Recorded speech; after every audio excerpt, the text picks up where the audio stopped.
2026 board exam में class 10th biology के important long question जो सीधे आपके बिहार बोर्ड 2026 परीक्षा में आने के बहुत हाई चांस है। यानी इंपॉर्टेंट लॉन्ग क्वेश्चन बायोलॉजी किस लिए, class 10th board exam Bihar board के दृष्टिकोण से, वो इस वीडियो में मैं आपको बताने वाला हूँ। इससे पहले मैंने बायोलॉजी के इंपॉर्टेंट डायग्राम की भी वीडियो बना दी है। तो चलिए इसमें इंपॉर्टेंट क्वेश्चन की बात करते हैं। जहाँ तक मैंने डीपली पकड़ा है बिहार बोर्ड के ट्रेंड को, और जो ट्रेंड सिर्फ पकड़ा नहीं गया बल्कि लगातार 2 वर्षों तक ये उसी ट्रेंड पे काम भी करते रहा है। मतलब कि मान लीजिए ये एक्स का एक्स सिटिंग है और ये होने वाली परीक्षा का एक्स का एक्स वाई का एक्स वाई सिटिंग है।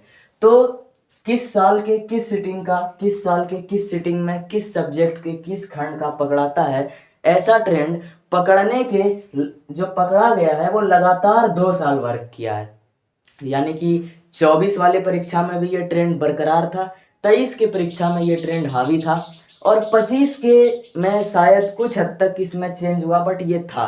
तो 26 में भी इसकी प्रोबेबिलिटी बहुत हाई है। तो इसी ट्रेंड के हिसाब से हम लोग बात करने वाले हैं और फिर कुछ एक्स्ट्रा इंपॉर्टेंट भी बात करेंगे।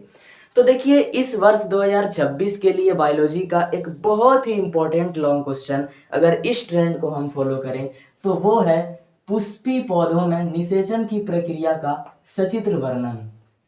पुष्पी पौधों में निषेचन की प्रक्रिया का सचित्र वर्णन करें।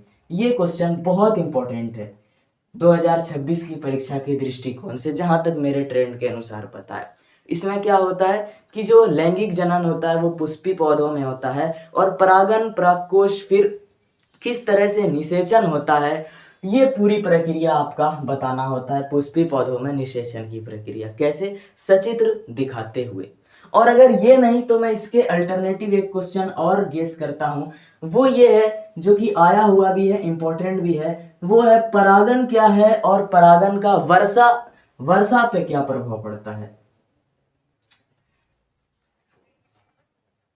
यानी परागन का वर्षा पर जो प्रभाव है वो आपसे पूछ सकता है। बहुत इंपॉर्टेंट क्वेश्चन। ये 2 रहे एक दूसरे के अल्टरनेटिव, दोनों को आपको मजबूत करके चलना है, ठीक है। अगली बात, और एक इंपॉर्टेंट क्वेश्चन की अगर मैं बात करूं, अगर अंतिम से बिहार बोर्ड क्वेश्चन देना शुरू कर दिया तो अंतिम में उसके लिए एक इंपॉर्टेंट क्वेश्चन बच जाता है। वो है विभिन्नता क्या है, कायिक विभिन्नता और जननिक विभिन्नता में अंतर स्पष्ट करें। विभिन्नता से संबंधित क्वेश्चन, विभिन्नता वाले कॉन्सेप्ट को आपको बिल्कुल अच्छे से रखना है। ये विभिन्नता क्लियर होना चाहिए आपका। इससे लॉन्ग क्वेश्चन आते हैं, कई आ चुका है, ठीक है। इसमें रहता है कि विभिन्नता क्या है, कायिक और जननिक विभिन्नता में अंतर स्पष्ट करें, ये हो गया आपका। और इसमें सचित्र नहीं बनाने को बोलेगा और इसमें भी सचित्र नहीं बोलता है। तो कई बार ऐसा क्वेश्चन आता है जिसमें आपको चित्र नहीं बनाना पड़ता, लेकिन फिर भी आपको चित्र को स्ट्रॉन्ग करना पड़ेगा, क्योंकि कई बार ऐसा मौका आता है जब दोनों क्वेश्चन में चित्र रहता है तो आप फंस जाइएगा वहां पे, ठीक है। ये भी आपका क्लियर हो गया। अब मैं बात करूं कुछ और क्वेश्चन की, तो वो मैं भी पीछे से चल रहा हूं, आप समझ रहे हैं, अंतिम के चैप्टर से स्टार्ट कर रहा हूं, ठीक है। फिर इधर से कुछ है कि जनसंख्या नियंत्रण पर भी क्वेश्चन आ सकता है और जनन संचित विषय पर भी या जनन संचित रोगों पर भी क्वेश्चन आ सकता है, ठीक है, आया भी है। और इस चैप्टर को अगर हम लोग फटाक से स्किप करें तो चैप्टर 5 नियंत्रण एवं समन्वय में एक बहुत इंपॉर्टेंट क्वेश्चन आपका इंतजार कर रहा है। वो है न्यूरॉन से रिलेटेड, ठीक है। तंत्रिका कोशिका का क्या कार्य है, न्यूरॉन का कार्य बताएं, या ऐसे बोल सकता है कि न्यूरॉन का सचित्र वर्णन करें, या फिर एक तंत्रिका कोशिका का नामांकित चित्र बनाकर उसके कार्यों का वर्णन करें। इसके अलावा यहाँ पर एक और क्वेश्चन है जिसमें आपको वर्णन नहीं देगा, मतलब कि ऐसा हो सकता है कि आपको कुछ लिखना ना पड़े, बस चित्र बनाना हो। तो ऐसा एक बड़ा ही अच्छा क्वेश्चन है, वो है कि मानव के मस्तिष्क का एक स्वच्छ यानी बिल्कुल साफ सुथरा स्वच्छ नामांकित चित्र बनाए, यानी कि उस चित्र के हर पार्ट का नाम लिखना है लेकिन उसका वर्णन नहीं करना। ऐसा भी कुछ क्वेश्चन आ सकता है। चैप्टर 5 भी आपका स्किप हो गया। अब हम लोग आते हैं आपके सबसे इंपॉर्टेंट चैप्टर पे, जो कि है चैप्टर 1 जैव प्रक्रम, और इसी में लगभग 4 चैप्टर आपका मिनी यानी 4 सब चैप्टर जुड़ा हुआ है, ठीक है। चलिए, ये जो चैप्टर है जैव प्रक्रम, इससे भाई एक इंपॉर्टेंट क्वेश्चन 25 में आ चुका है। प्रकाश संश्लेषण की प्रक्रिया का सचित्र वर्णन करें।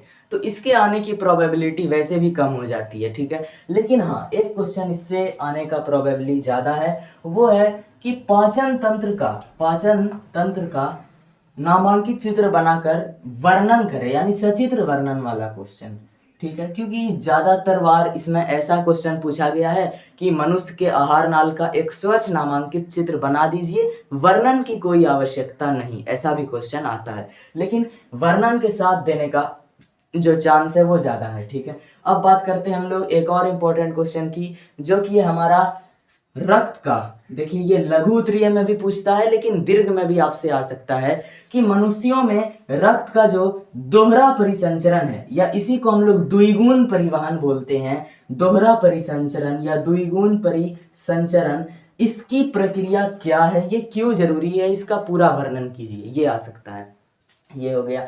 अब मैं एक और चीज आपको बताता हूँ, वो है एक ऐसा क्वेश्चन जो कि हम लोग पढ़ते हैं, ज्यादातर लोग के यहाँ पढ़ाया जाता है हर संस्था में, लेकिन आता बहुत कम है। लेकिन वो इस ट्रेंड के हिसाब से उसके आने की चांस थोड़ी सी बढ़ गई है इस बार, क्योंकि वो एक साल में पूछा गया है। और वो क्वेश्चन ये है कि अमीबा का, ठीक है, अमीबा को चित्रित करते हुए उसके अमीबा के भोजन की प्रक्रिया या फिर अमीबा के पाचन की प्रक्रिया का सचित्र वर्णन करें। इसमें आपको बेसिकली अमीबा का तो कोई फिक्स शेप नहीं होता, कैसा भी शेप बनाना है और उसका वर्णन करना कि वो किस तरीके से अपना भोजन ग्रहण करती है और किस तरह से भोजन उसका पाचन प्रक्रिया चलता है। इसको आपको मिस नहीं करना, इस कॉन्सेप्ट को आपको स्ट्रॉन्ग कर लेना है। श्वसन वाले चैप्टर से क्या आ सकता है आपका क्वेश्चन?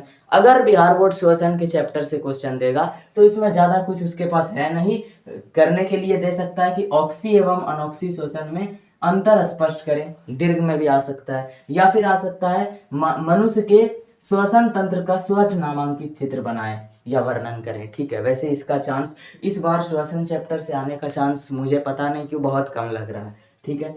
उत्सर्जन का चैप्टर, उत्सर्जन चैप्टर से जो आने का चांस है वो ये है, एक इंपॉर्टेंट क्वेश्चन, नेफ्रॉन, ठीक है, नेफ्रॉन का नामांकित चित्र बनाकर वर्णन करें, या फिर ऐसे बोलेगा कि नेफ्रॉन के कार्यों का सचित्र वर्णन करें। मतलब आपको नेफ्रॉन को फिगर बनाते हुए उसका जो वर्क है उसको बताना है, और ये वृक्क की जो इकाई है उसके बारे में, इसी में आपको मिनी में वृक्क का भी वर्णन कर सकते हैं या वृक्क के कॉन्सेप्ट को भी स्ट्रॉन्ग कर सकते हैं। तो कुल मिला के अगर मेरे बोलने का या बताने का कुछ उद्देश्य आपको इस वीडियो से समझ आ रहा है, क्योंकि अब तक आपको लग रहा होगा भाई इतना सारा क्वेश्चन क्यों, तो देखिए, यदि आपको टॉपर बनना है और लॉन्ग क्वेश्चन में परफेक्ट होना है तो आपको बहुत सारा क्वेश्चन तो करना पड़ेगा। लेकिन आज के इस वीडियो में जो मैंने बताया उसका उद्देश्य ये था कि आपको इस तरह से बताना, पहले तो ये बताना कि ट्रेंड के हिसाब से कौन सा क्वेश्चन इंपॉर्टेंट है, जैसा कि मैंने शुरू में बताया,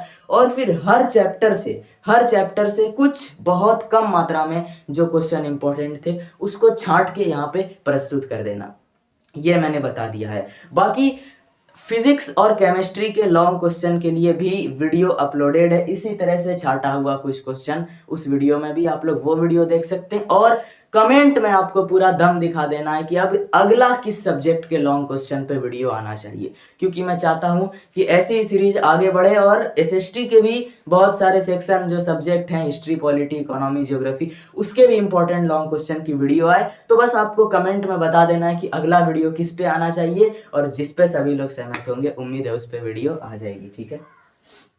चलिए, अब एक इम्पॉर्टेंट चीज आप लोग को बात करते हैं, जिसे नहीं पता उसके लिए मैं बता दूं कि साइंस के आज तक के बिहार बोर्ड के पूछे गए जितने भी प्रीवियस ईयर क्वेश्चन हैं, या फिर जितने भी मॉडल पेपर के क्वेश्चन हैं, या जितने भी एनसीईआरटी के कुछ एक्स्ट्रा इंपॉर्टेंट क्वेश्चन हैं वो, और जो भी ट्रेंड के हिसाब से क्वेश्चन बन सकते हैं वो, ये सब को एक ही जगह पर मिलाकर बनाया गया है लॉन्ग कलेक्टिव। और ये केवल साइंस के लिए नहीं, अब बन चुका है एसएसटी के लिए भी, साइंस और एसएसटी दोनों के लिए ये चलेगा, और मैथ के लिए भी बन चुका है। लेकिन मैथ में क्या है कि उसमें सिर्फ डिजिट चेंज होता है, टाइप वही रहता है। तो मैथ के लॉन्ग क्वेश्चन के हर टाइप को प्रस्तुत किया जाएगा, और ये तीनों के पीडीएफ को मिला के बोला जाता है लॉन्ग कलेक्टो। और मुझे लगता है कि इसे बहुत ज्यादा बार लिया गया है। तो जो भी स्टूडेंट नए हैं और एक ही जगह पर संपूर्ण लॉन्ग क्वेश्चन का कलेक्शन का पीडीएफ चाहते हैं,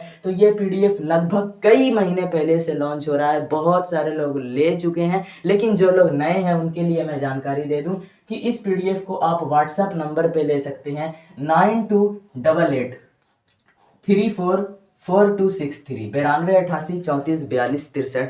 यदि आप इस नंबर पे व्हाट्सएप करके ये पीडीएफ लेना चाहते हैं तो 99 के फिक्स प्राइस पर आप इसे परचेज कर सकते हैं, और राजोर पेपर भी यानी कि इसके लिंक के माध्यम से भी आप लोग ले सकते हैं। तो आपके पास दोनों मेथड है, लेकिन जो लोग न्यू थे उसको मैंने जानकारी दे दिया। बाकी आप लोग अगली वीडियो के लिए कमेंट कर दीजिए और सपोर्ट दिखा दीजिए।